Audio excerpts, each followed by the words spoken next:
How do you grab the attention of a room full of university students juggling jobs, demanding schedules, constant digital distractions? Some classrooms require more than subject matter expertise. They demand real engagement. Now, on today's show, we're digging into the mindset of the modern student and speaking strategies that make your message stick in that environment. And we got an adjunct professor who has got some ideas on just how to get attention and hold it. Ready? Let's go. The Presentation Whisperer. Real-world tips, expert insights, and proven strategies to make every presentation unforgettable. Now, here's your host, professional speaker, and best-selling author, Rob Jolles. Today's guest, Lloyd Bruce, is a visionary business coach and consultant and professional speaker. He's also an adjunct professor known for keeping students engaged with dynamic, real-world lessons, and he empowers audiences and clients alike to launch their ideas into orbit and achieve transformative growth. I'm going to let him take it from here because he'll do a better job at this than I will. So, Lloyd, let's hear about your journey. Tell us about yourself. How are you doing, Rob? This again, Lloyd Bruce here. My journey, let's start all the way back from when I was probably 7 or 8 years old, and I was in front of my relatives and my parents and talking to them about the Starship Enterprise. I used to build model kits with my dad and had a blast doing that. And one of those model kits was the Starship Enterprise. So I love to talk about the workings of the ship itself. So, and I would do that kind of ad nauseum because my relatives were like, okay, one, they didn't understand what the heck I was talking about, and two, I would talk about it all the time. So I was kind of obsessed. So that was my first, foray into public speaking. And then fast forward to a time when I was in high school. I entered a contest, and that contest ended up leading to a space shuttle experiment. And we can talk about that a little bit later. And, long story short, I ended up going into the corporate environment, and as well as eventually got into being an adjunct professor and teaching students about how to come up with business ideas from unconventional sources. Talk to me about that experiment that flew in. You flew it on the Space Shuttle Discovery? Sure. That was back in high school. My chemistry teacher approached me and said, "Hey, there's this contest called the Shuttle Student Involvement Program, and would you like to participate?" So, being very enthusiastic about space, I ended up kind of going back to a little bit of my roots, back to Star Trek. The Enterprise is made out of a fictitious metal called titanium that's made out in space. Mm-hmm. And then I fell back into my comic books, which is Wolverine, the guy with the claws. Right. His skeletal structure is made out of a fictitious metal called adamantium. And again, made out of space. So now you're starting to see a theme there. And then I remembered Skylab. Skylab was NASA's first space station, and they did some metallurgical experiments there. And so all of this gelled together, and I came up with this experiment that was heating up a titanium alloy, and titanium is heavily used in the aerospace industry, heating it up in a weightless environment. And one thing led to another, and proposed the experiment, and was very fortunate to have McDonnell Douglas, the old aircraft company. They sponsored it and built it, and we put it on not only the Discovery, it was actually on the Challenger, the one that had the accident. And then they put all the experiments, rebuilt everything, and then put them on the Discovery. So had a blast. Wow. Had a very, very good time. So you'd be a tough guy to beat in Two Truths and a Lie. Because that would be a rough one. And I flew that. Yeah, right. All right, let's talk about the classroom a little bit. Sure. Every now and then I get invited by the universities to speak a little bit, and I noticed, that is one distracted group of participants. So, what's the Right. first thing that you're thinking about as a presenter when you walk in front of them and you got their hour and their minds are all over the place? What's your first move? Sure. First move is put yourself into their shoes because just as you said, they're distracted. They've got half a dozen classes that they're trying to juggle. They're trying to possibly look at financial aid and funding, all sorts of different things. So the thing you want to do to capture that attention is help them to understand that you're there to help them with growth, with Right. a finding new resources, finding new ideas that can springboard them. And I specifically teach an entrepreneurship class. So Right. that class is really focused on finding new viable ideas that they can grow into a business. And whether it be a single solopreneur type of business or maybe even growing into something, full scale with hiring individuals, etc. So that's the first thing that starts to say, maybe I should listen to this guy. Right. All right. So let's And pause right there yeah, for a second because I really like that. I could have given 10 answers and none of them was going to be focused on them yet. And yet you immediately put yourself into their shoes. Now, when we work with their parents or we work with adults, we refer to that as kind of a WIFM. All right. That's an acronym. What's in it for me? Right. yeah, Which is one way that's our way of focusing, yeah, of just yep, appealing to that sense of greed. And I don't look at that as people hate the word greed. I think it's how we use it. I kind of hope that the students or the adults are feeling a little greedy. In other words, I hope this professor has something that's going to be interesting for me today. absolutely, Because what's yes, our alternative, Lloyd? I don't care one way or the other. I'll take right, the first one, right? hmm So I like that. I absolutely. like that. Even in the university, you're still going that way. Tell me because on entrepreneurship class at American University, I went in a couple times and spoke there, and I went into one of those classes. Are you running any simulations for them, or how do you take the theory and make it real world to them? Right. Well, we do it two different paths. One Hmm. is the textbook, which Okay. is designed to be more real world case studies, uh, interactive. They have videos that we plug in here and there, and then it really is the kind of the theory, but somewhat grounded in reality of entrepreneurship. But then I take it from a different angle as in practical matters of okay, so my goal usually with the class is when you leave my class, you're going to know how to set up a business from start to finish. And I'm going to also sprinkle in some of the newer business models that are out there right now with literally you can overnight set up a business because of the wonderful world wide web and all of these things at your fingertips.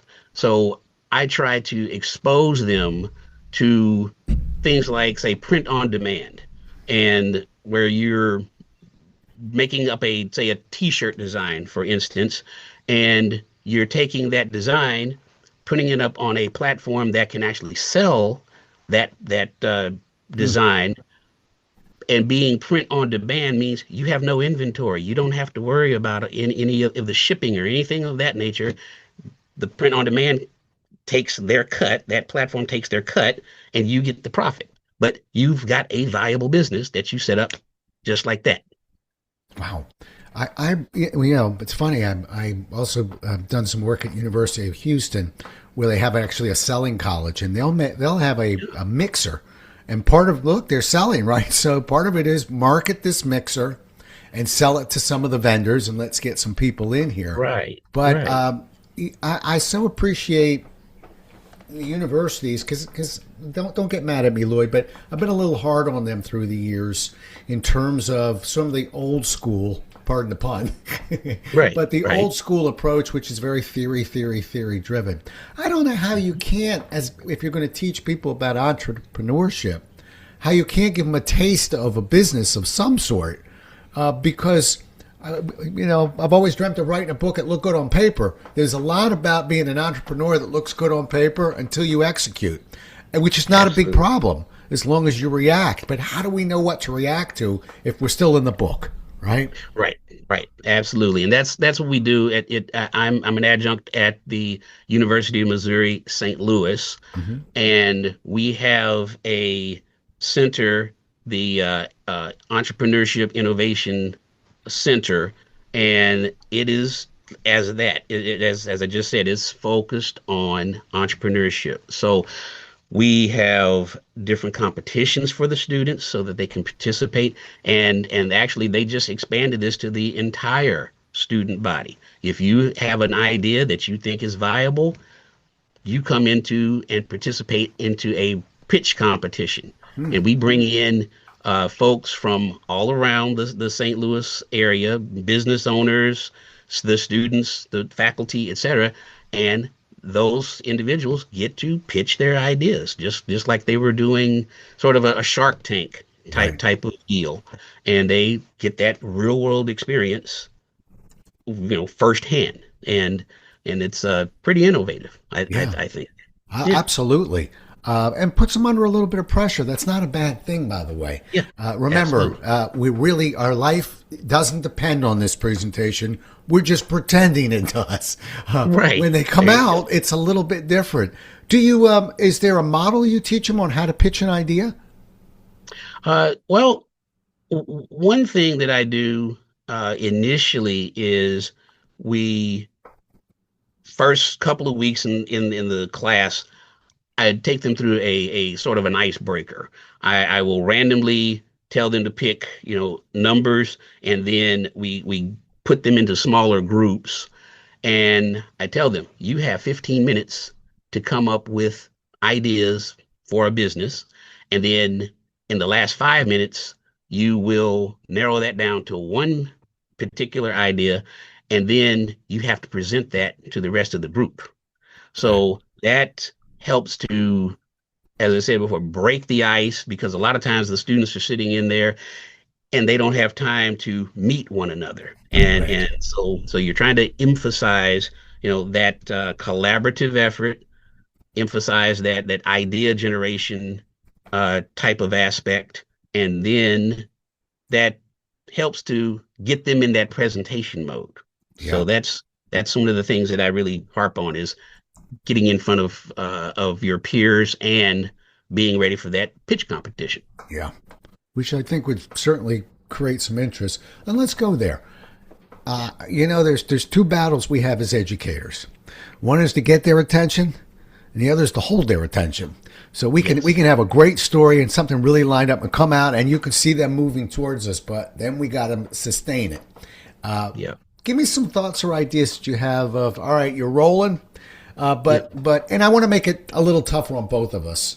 I have certain Sure. modules that are very easy to teach. In other words, they just Right. and some of them we have to teach, and it's really important. But it's not the sexiest curriculum. We'll never tell the group Right. that, but Yeah. you and I both know this is going to be sort of a grunt work. How do you Yeah. sustain the interest when you've got sort of the tougher curriculum? Sorry to put the pressure Sure. on you on that one, but Oh, no, no, that's where we make our money, I think. yeah, yeah, that's fine. That's fine. Well, actually, what I do is I tap into my network of business owners. So, depending, let's say, for instance, if it's the topic of accounting, ooh, and budgeting, I go and tap into one of my neighbors, Right, and she is a CPA, and I put her either on a video chat, much like a Zoom, like we're doing right now, or if that person is accommodating, they'll come in and be right there in front of the students, right. so they can present real world cases on why accounting, budgeting is important. And then the student can then, pepper them with questions, and they get that firsthand knowledge, so that's, there's, the budgeting aspect is not the, probably the most scintillating of things, but they get that firsthand knowledge to drive it home, the importance of that topic. So that's how you keep that attention. This is, I can spout off all of this out of the book all I want, but bringing somebody in that's living and breathing it, that's how you really resonate with them. Yeah, very smart. Years ago, 20 years ago, I was working for the Farmers Home Administration. It was a contract job, actually. Let's make that 30 years ago. Okay. But we were automating, and it was a 2-day program on automating a field office. Wow. But I will tell you that I love guest speakers. I can't always get them. We didn't have Zoom at the time.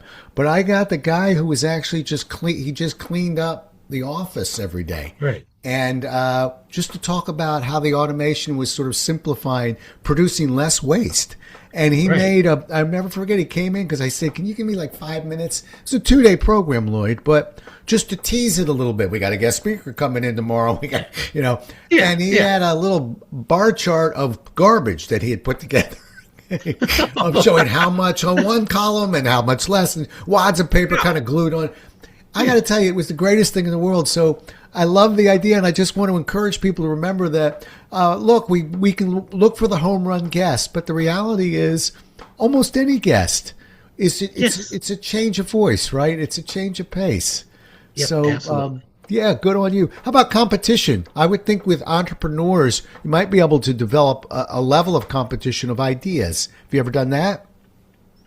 Yeah, from a competition standpoint, you mean as far as Pitch an idea. Pitch an idea. Yeah. Show me how you'd bring it to, out to the public. Oh, yeah. Walk us through the whole thing. And not only will we grade it like a normal presentation, but listen, I'm a guy who believes that competition will kick up the energy in a room. So I don't know, maybe not on the university side, but with the adults, I've got all kinds of competitions I'm running. Right, right.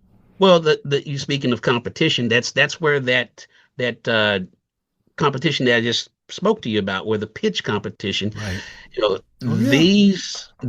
That's a classic example of getting the students engaged first off, but we also give prizes. In years past, this competition has evolved, but in years past, they had a major competition where it was 5 winners, and each winner would get $50,000. Oh, wow.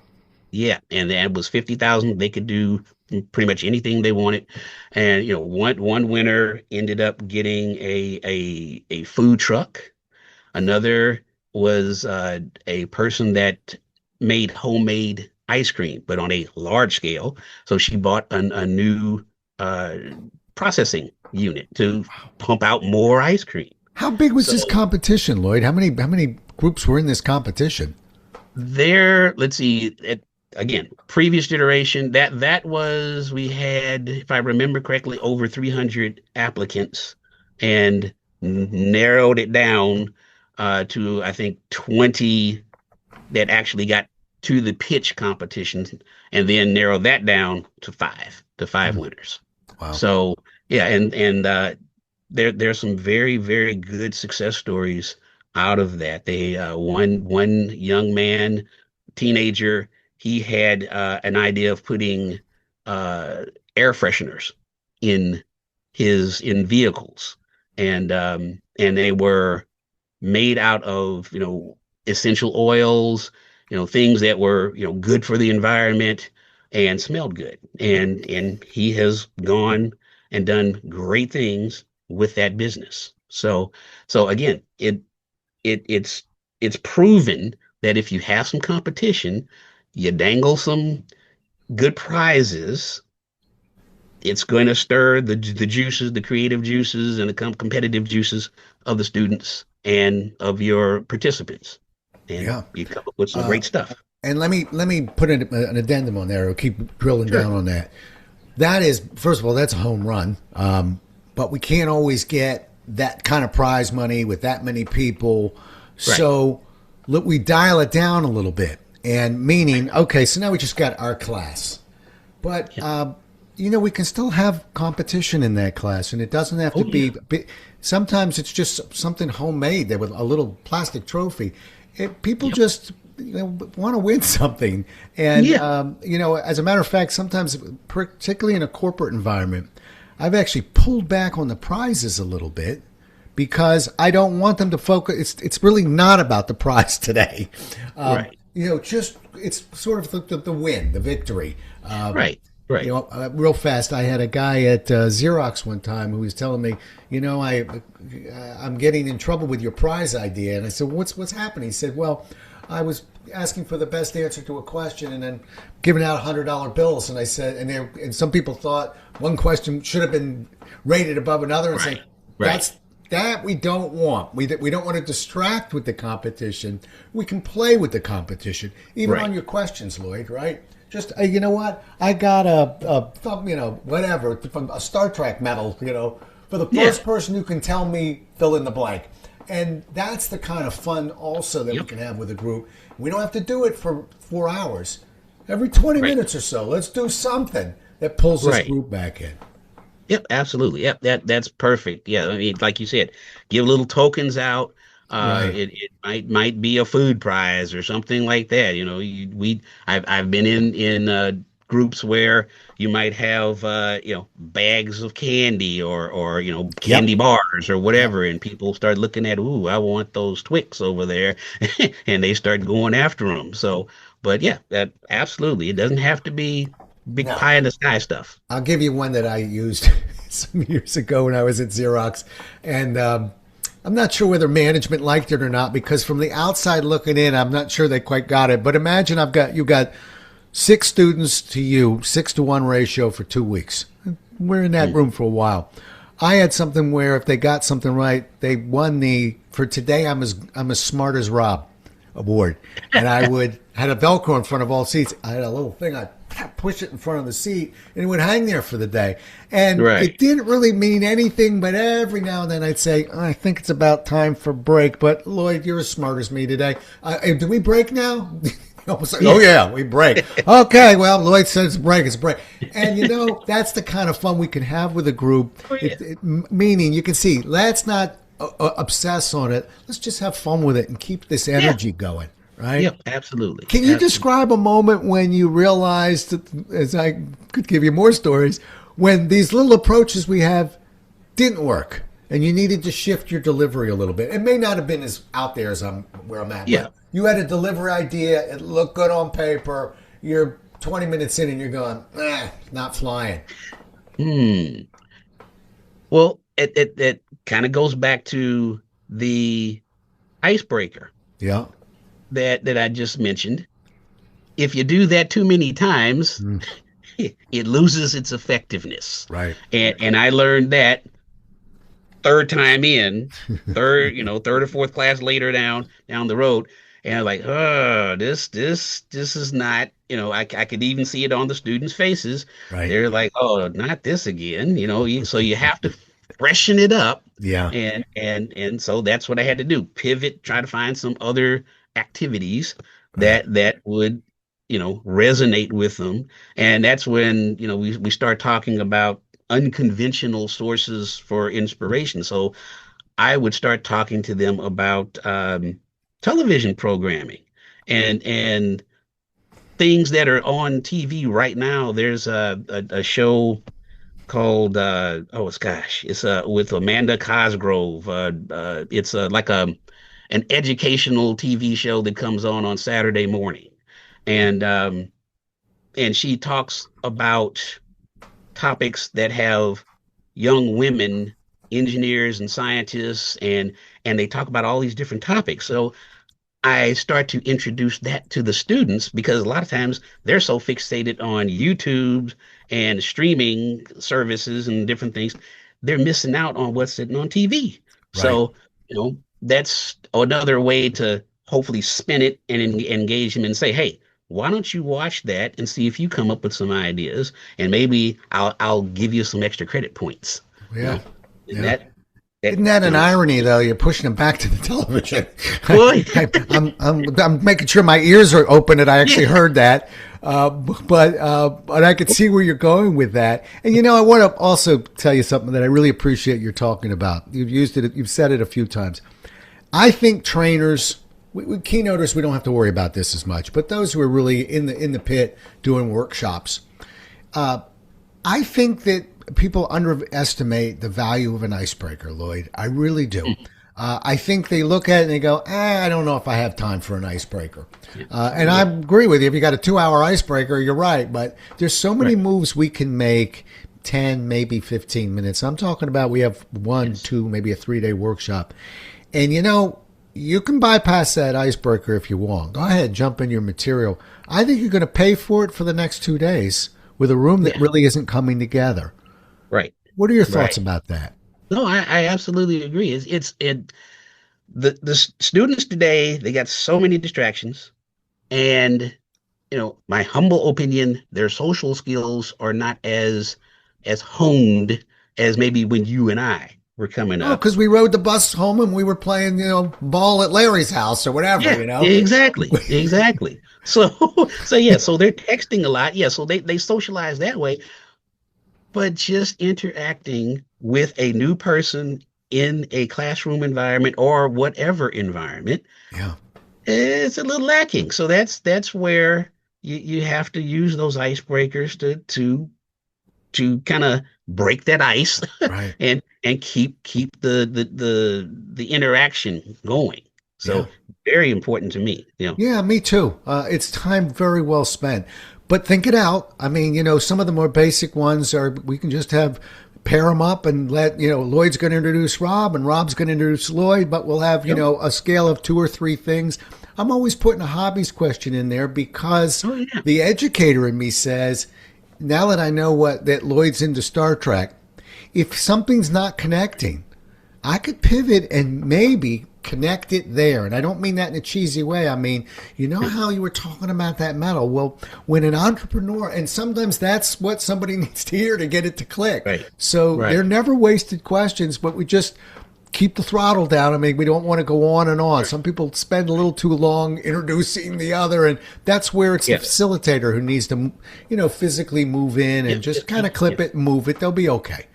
Yeah. All I right, agree. Lloyd, last question for you. Yeah. Yes, sir. Anyone preparing to speak to students, and maybe not like me, who every now and then just kind of gets pushed into a University of Maryland class or whatever, what 1 or 2 thoughts would you give them that might help them connect a little better? Because our instinct Sure. is they love me in my workshops with the adults. Kids are going to love me, not necessarily. Right. Right. So give me a couple thoughts for that if I'm pivoting. Okay. So first thing I would say, and you jogged my memory, when I introduce myself and start to interact with the class, one of the things that I ask is, give me your name, but also, what's your favorite comic book character or movie character? And you get various answers, and that helps again to one, it puts them at ease, and it shows that you're connected, not just in a, let's say, I guess, for lack of a better term, in a old fashioned way. Right. You're kind of connected to the modern world. So that helps to break that ice and keeps the attention. uh Another thing would be, again, I'm a very pop culture oriented guy. Yeah, I'm picking So up on that. yeah, yeah. See, I mean that, like when you say TV, movies, all that, I grew up on that, and that just, that drove me. It still drives me. Right. So it's really helping them to get that inspiration out of those different sources. For me, it's when I see some concept introduced on a TV or movie, uh, I'm instantly going off to say, "Who? How does this work? Or what is the whole thing behind that? And then how can I apply that into a real world Right. type of idea, or or business?" And Yeah. then that hopefully gets them to start to expand their minds when they see something in front of them and say, that could be a viable invention or innovation or idea to take things Yeah. forward. Lloyd, I refer to that as giving him the big picture. And it's funny because, I don't want to keep dipping back and going, when I went to school, we didn't even have pencils. Yeah. Uh, but the reality is that when I went to school, if you raised your hand, and I remember doing it once or twice, once in math class, and trying to form the question, just give me how I'm going to be using this logarithm thing that Right. you've got me going on. And you would have thought I was in the play Oliver asking for more porridge. Right. I mean, Right. it was considered almost rude to ask the question, whereas here you and I are having a conversation, and we on both sides of the fence. I'm representing the adults, you're representing the students, and both of them we don't even need to wait for the question. If we want to be effective communicators, we need to offer that in the first 3 or 4 minutes of here's the big picture. Because guess what? At the end of the day, you're going to learn better, be more motivated, know how it fits in. If I do that, I'm helping us both. Right. Exactly. Absolutely. Yeah. And the only other thing I would add to what you were saying, which is my mistake, so I'll give it to you from the guy who's gone in there and flubbed it up once or twice. I don't do it now. My instinct was go real hard to the hoop, basically. I'm going to come in and really show them what a professional speaker and energy and all this looks like. They're going to love me. And I think they questioned my authenticity a little bit because I was the adult that was trying too hard. Right. There's an old proverb, when its time has arrived, the prey comes to the hunter. It's not that I came in sleepwalking, but I actually dialed it back just a hair and realized that was earning their respect a little bit. And then I could show them, well, normally I'm actually at a higher speed than this. But I just, I felt I was going a little too fast, too hard initially. Right. And that was my instinct. And I think when you bring in outside speakers that aren't educators like you might see that occasionally. And, bless their hearts, they're just trying a little too hard. They don't want us to try all that hard. Just do the things that Lloyd's telling you to do. Give them the big picture. Let them know what's in it for them to learn it. And let them know who you authentically are. And I think that we'll get the job done. Yep, absolutely. All right, man. Spot on. Yep. Well, I've enjoyed the conversation a lot. Same here. How do people get a hold of you, Lloyd? If they want to reach out and talk to you. The absolute best way is my LinkedIn profile. I know everybody always says, have a website and all this stuff.